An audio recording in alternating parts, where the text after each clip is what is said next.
Thank you, David. Happening today, it's the 86th Texas legislature back at work with some new faces at the State House.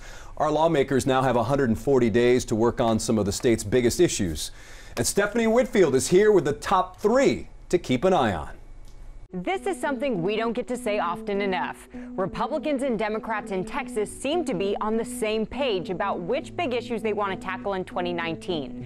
But that doesn't mean they agree on what to do. So here are the top 3 things you need to know about the 86th legislative session. First, the balance of power.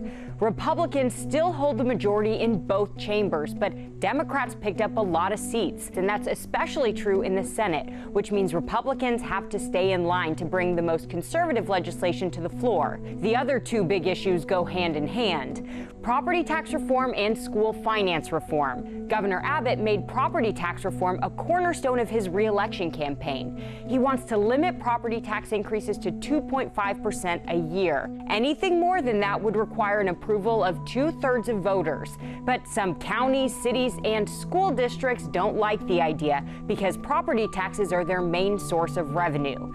That leads me to school finance reform.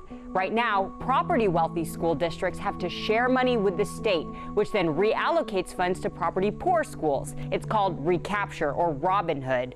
State funding for public schools has also been decreasing for years. And now, both conservatives and liberals agree it's time to try something new. And they have until May 27th to figure out what that new plan will be.